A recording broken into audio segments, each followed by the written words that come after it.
In a vision that's been about 30 years in the making. In the mid-'80s, the city of Santa Barbara did an arts master plan that recognized that, really artists are finding a harder and harder time to find affordable space to do their work, to show their work. And wouldn't it be great if there was a space in town that would have affordable rates, that could be flexible in use, that a whole bunch of different arts groups could use for theater and gallery shows and classes and dance and art and sculpture and festivals. And everybody said that was a great idea, and nobody was able to step up and make that happen. And finally, here we are 30 years later where it's actually happening. So this is a city-owned property. It's managed by a nonprofit called the Santa Barbara Arts Collaborative. We've done a bunch of renovations on site already. That building behind you is basically a rickety old shed, and we redid all the walls and the ceilings and the lighting. The floor that you were standing on was contaminated, and we fixed all that and renovated it. So we're about a third of the way there. We still got to put doors on this building. We still need permanent restrooms. There's some electrical work. There's a bunch of stuff to be fixed up. But we're not content to just kind of sit around and let the space be empty. So we're trying to use it as much as we can. VADA, there's some VADA people here. They've done their spring show here for the last 2 years, just packed this space with student art. The Solstice Festival uses it every year as build space for their work. We've had theater here, we've had classes, we've had photography shows. So one of the reasons why we wanted to host this event is because we wanted to get some teachers here, some creative people here, and say, hey, this space is available for you to use. If you want to do a class here, if you want to do a workshop, if you want to show your own art, kind of anything and everything. This is flexible, usable space for whatever you can imagine using it for. There are flyers like this that are kind of up front right there.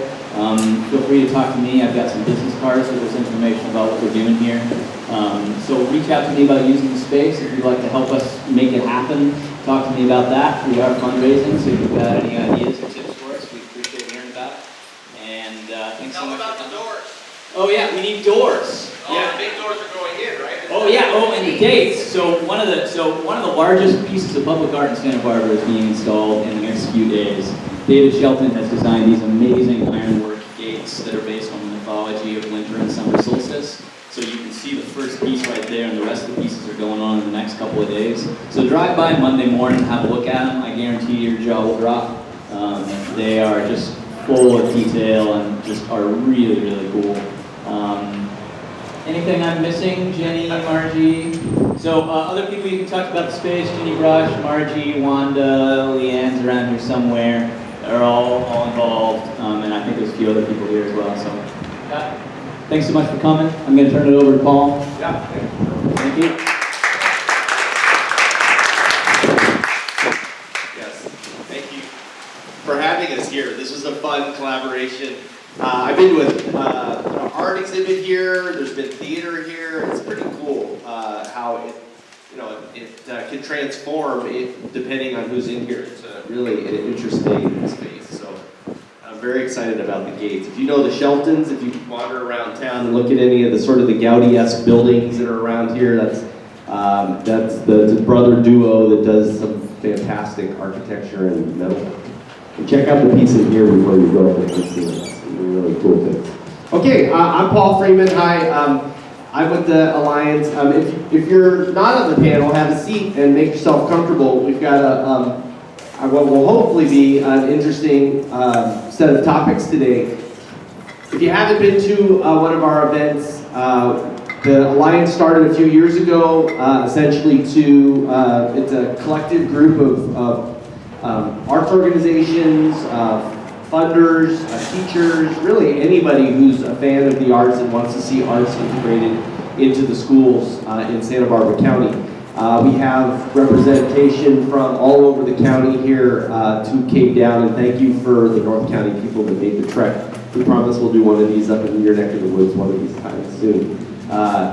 We mostly, unlike other sort of collective groups, are focused mostly around sort of the policy end and the how to do it end of arts integration. We're a chapter, the Santa Barbara Alliance for Arts Education is a chapter of a California group that does a lot of advocacy at a statewide level. So And we can provide more information. Kelly can provide more information if you're interested and you're not already on our email list. Of course, most of you probably are because you're here. This event is a little different than the ones we've done in the past. We do speakeasies, which involve a lot more alcohol and later at night and are also fun. We're trying to do a couple of those a year now, 2 or 3, and they're meant to be sort of short updates on what's happening and maybe some interesting people to meet and just a social way to kind of swap stories with people. This event is one of a larger events that we've done every year, but with a little bit of a different format. What we are hoping to do today is to highlight some places in the county where arts integration is happening, and it's happening well, and it's happening in a really interesting way. And ideally, when everybody who's here can be an ambassador back to your organization or your district or your school and take some of these ideas back, and maybe you'll get an idea that you hadn't thought of before and will be able to start something up in your own area. And Robin will be facilitating the panel, and we have some great speakers, and I'll let them all introduce themselves. But thank you all for being here, and I hope you enjoy our event today.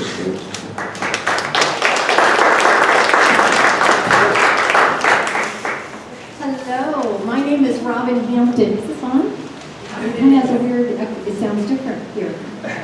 My name is Robin Hampton, and I'm with the California Alliance for Arts Education.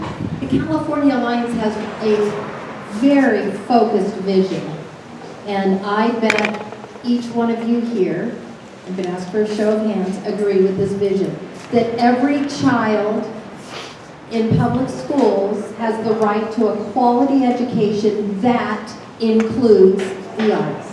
Anybody agree with that vision? I thought so. I'm preaching to the choir, right? Can I hear an amen in the back row? A little more wine back there. So the California Alliance, we just started our 50th Alliance group, similar to Santa Barbara, just launched in Windsor, California. So there's other groups like the Santa Barbara group doing amazing things at the local level, because we know at the local level is where amazing things really happen. Local success comes from local people doing really great work, and that's you. So thank you. I've had the opportunity today to hear some of the great things going on in Santa Barbara County. It's amazing. I'm a transplant to Santa Barbara County. I am one of you now. I'm living in Orchid, California after 50 plus years. In Napa, California. I just moved to Orchid to be closer to 2 wonderful young men, my grandsons, and if I had a PowerPoint right now, you would see. So I do have pictures. But we would like to see, with that quality education that includes the arts, a sequential and systemic way for the arts to be a part of that. A systemic and sequential way, and we really want it to be sustainable. So kudos to you who are doing the hard work here. We're going to hear from our panelists about some wonderful work already in place, and without further ado, I'm going to ask the panelists to come on up. You have pulled together the who's who in Santa Barbara County.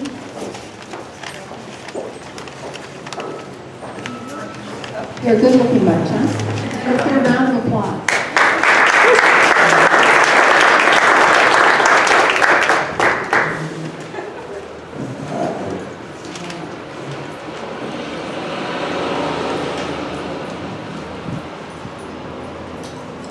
Kelly's going to be my timekeeper today, so if she's throwing things at me, that's why. I'm going to ask each one of our panelists to introduce themselves and what organization they're with, and the mission or vision of your organization, and we'd just love to hear briefly about you. The cord, not quite, is it really long enough? Yeah, we can project as well. Okay, can everybody hear without the mic? It'll be better on the video if you use the mic, but if it's not long enough, that's fine. We're just going to go until we can't go anymore.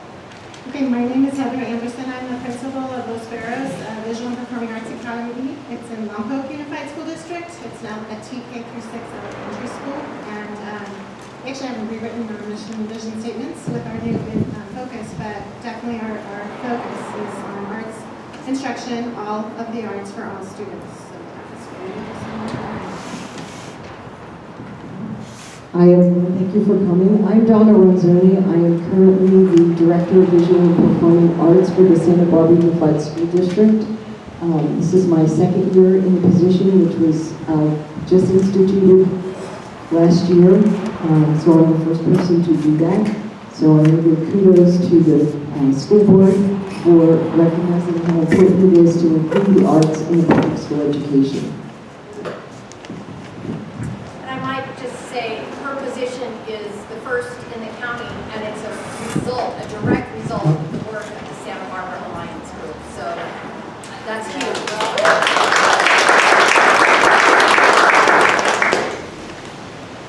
My name is Amy Williams. I'm the Director of Education and Community Engagement for the Santa Barbara Symphony. And it is the mission of the Santa Barbara Symphony, and it's actually in our strategic plan, to work with arts organizations to help provide access to high quality music instruction for all students in the Santa Barbara area. Hi, my name is Rosalina Hasisco, and I'm the Executive and Artistic Director of Santa Barbara Dance Institute. I'm a bit of an A-type creative. This is my very first panel, so I've typed out my answers and timed myself to be sure that I appreciate that. Now I'll just check to find out who I am.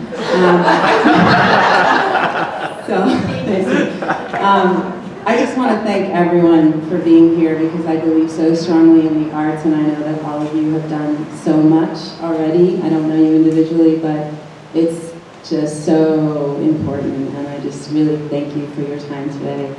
SBDI, Santa Barbara Dance Institute, we offer educational dance programs both during the school day and after school. We started 12 years ago in 2005, and we've served over about 12,000 audience members and over 4,000 children in our full year programs. And we, at the heart of our work, we believe that every child has every child has an inner foundation to flourish in life. And so in everything we do at the Institute, we help individuals, children, recognize, cultivate, and express their inherent capabilities so they really can turn around and make a significant impact in the world. The purpose and mission of our programs is to help children develop discipline, a standard of excellence, and a belief in themselves that will then carry over into all aspects of their lives. And that is happening. We are a partner with SBCAAE. I'm the superintendent of Salt Lake School District. My name is Steve Seifert. And what Rosalina just talked about are the things that we're actually doing as a part of our mission to help kids realize our vision, which is for them to be prepared for college and a career. And we do not have a high school. We feed into a high school, so we're preparing kids to be successful in the high school, but we hope that they will be able to be in a position to make that choice to go to four-year college if they choose. I've been in the Salt Lake for the last year and a half. Prior to that, I was in Pasadena and South Pasadena, where we have very strong programs. I've been very involved in, back in the early 90s, starting academies. One of those was the Visual and Performing Arts Academy. Coming from a very strong background in South Pasadena too, and just a wonderful music program. I was responsible for supervising that. And now I get to do the work in the Salt Band. It's an incredibly small district. I've never been at such a small district. But the good news is that we can make things happen quite quickly. When we have ownership and buy-in on the part of the teachers, we're really able to do great things, despite the fact that we don't have a lot of money, but we're still doing great things. And I think that's what we're going to get into in a little bit.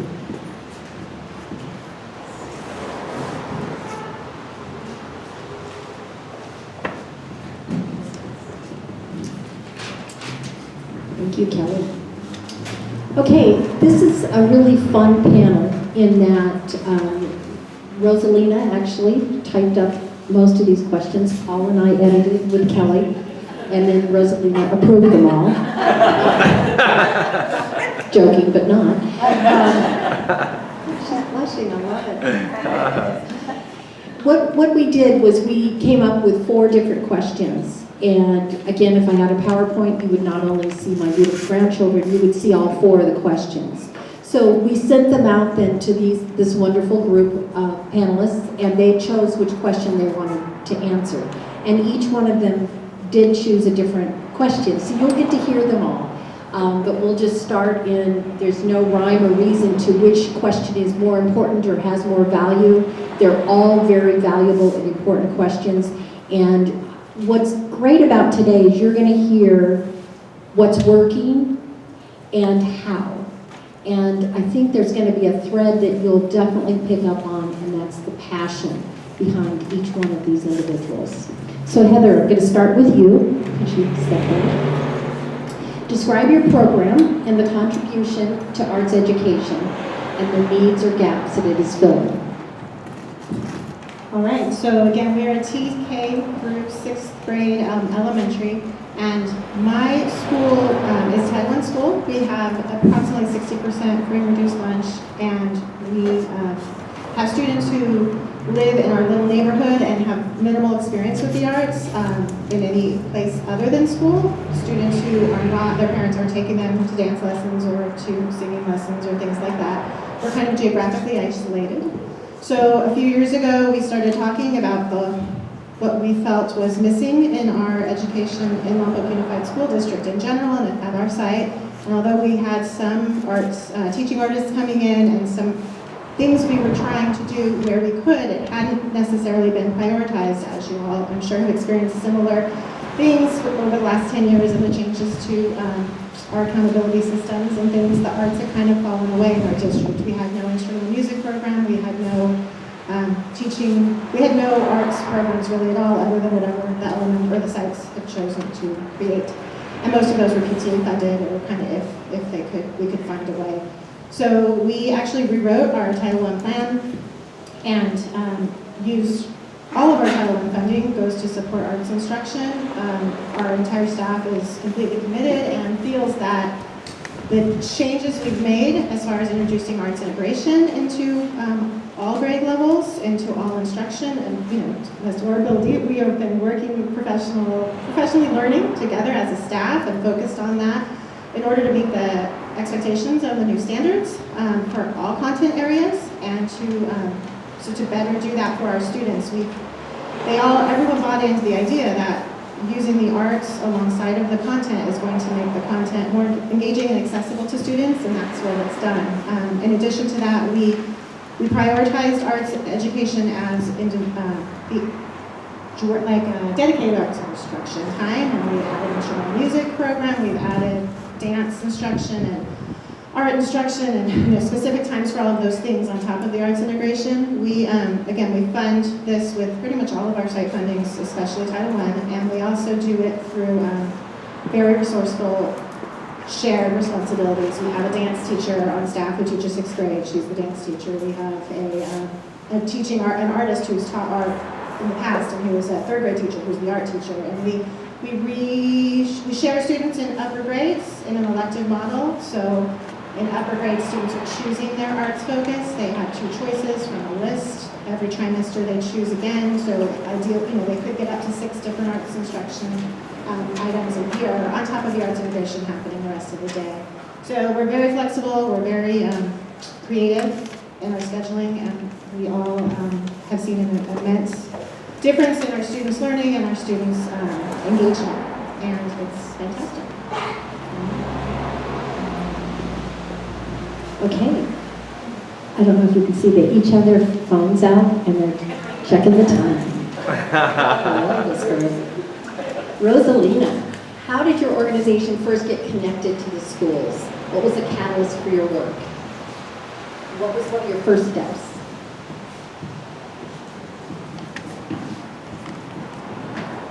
Okay, so I wanted to address the question of how to get art programs into schools, because it has been the most challenging part of our work. For the past 12 years, a really important focus of ours has been to try to design some kind of sustainable programming for the schools. Ideally, I believe, after 12 years, it would be most sustainable if the state provided significant, dedicated funds, K-12, for art faculty, curriculum, and programs. But we're not there.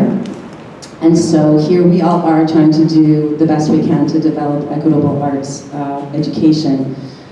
So I have two important things that have helped us gain access into schools. Individuals are key. Parents, number one. Teachers, hugely important. They really speak with the administration of the school and have a very strong voice, so they've helped us a lot. PTAs, arts commissions, and foundations that support schools. So those have been you might already know this, but maybe it'll jog your memory. The other key for us is assessment surveys, pre and post, And that is because most of our programs are during the school day and full year, so it's been extremely important for us to prove our case, that we do in fact make an impact not only on the children's education, but also on their emotional and social learning as well. So we have pre and post surveys, we have 3 assessments that we do throughout the year, and we also have outside assessments. The result has been so monumental in showing the importance and impact that our programs do have. So while it is time consuming, any artists in the group, I really encourage a simple something to prove what you do. And to go back to this ideal world where every child gets arts education, it is super important, as you all know. And so we are trying a new approach. It actually happened over a conversation. It's been an idea that I've had for a while, but it happened over a conversation with Allie, where from Orchid Foundation, and her desire to have dance programming. And I just thought about the sustainability of driving over the hill and getting out there, and thought, well, I've always wanted to provide an integration piece. So we've designed, and I've noticed that the schools are really starting to embrace the concept of social and emotional learning along with academic learning to fully develop our children. So how do we get every child to do this? So we've designed the program, and it's for school faculty. So a way that classroom teachers, PE teachers, or music teachers, any teacher can learn an integration of SBDI's methodologies, approaches, curriculum, to be able to reach more children in a sustainable way for the school. So we're going to have our pilot program next school year, and we hope that this will help develop a systematic, sustainable arts programs and develop this art culture in schools where every child is reached. So. Thank you, Rosalia. The next question is for Dr. Amy Williams, and I think you can hear me. Yeah. Your mic. Fine. Okay. What can you share, Amy, about working and collaborating with other organizations in your community and the school district? So when I first received the list of questions, I saw that one, and it really spoke to me, because I moved to Santa Barbara 6 years ago, and I did not know anyone or anything. So what it prompted me to do, and I would say this is the biggest element of collaboration, is pick up the phone and ask the questions. I come to these, and some of you and some of the teachers that I've communicated with regarding some of our programs, it's the first time I've actually seen some people in person. But I talk to them, and they know when I'm going to talk to them each year to set up the program. So it's ask the questions. Have a conversation. What are other organizations doing? Because as an arts organization, you never want to duplicate. That's not a use of good resources. So what are they doing? How can we work together? How can we build something that links? Whether it's curriculum for programming of students that are coming into a show at the Granada, there's all sorts of links that you can provide for that. And in doing that, that then makes the schools that we work with, their jobs a lot easier, because they're not receiving duplicate phone calls from organizations, and they have such limited resources in regards to buses and time that it's really, you need to understand where they start, and you need to understand your community before jumping into a program that you may think is a great idea, but that really may not be of value to the community. So it's really working with that. When the Common Core came about and we were writing curriculums for the schools, I had to learn the Common Core, and I spent a summer reading about the Common Core. It was invigorating. And am trying to write a curriculum that would match, because the only way that I'm relevant as an arts organization is if I can speak the language of the teachers. Then, in regards to working with the school districts, it's similar but different. It's with the understanding that our teachers are out there doing a phenomenal job with the resources they have. And if you start the conversation, this kind of builds off of what Rosalinda was saying, if you start the conversation with, what would you like? Rather than this is what you need, you can really gain a lot of insight into what they want. And that takes a lot of conversations with them. I will give an example. This is the first year we've collaborated with the Santa Barbara School District.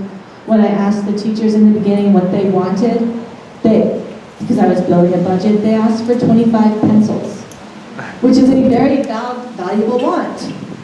But I needed to know what they wanted for instruments.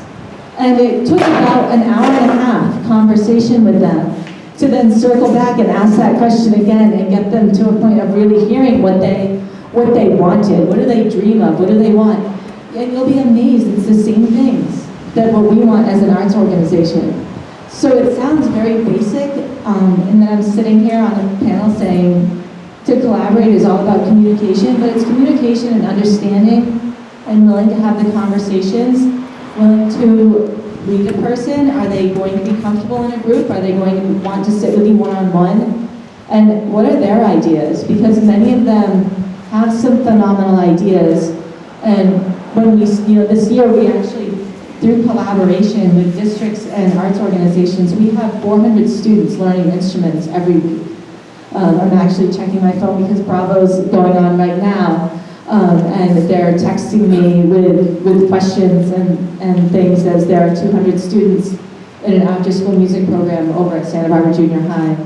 So collaboration is key to this, and it's communication, and it's communicating with the families as well. I can't tell you as an arts organization, the number of families that I explain to about how to advocate for your child for art, or I received the question, I understand soccer, and I have a violinist, what do I do? And know that that's where they're coming from, and guide them and have those conversations and help put them in touch with their teachers to really build those lasting foundations that will launch them into that next level.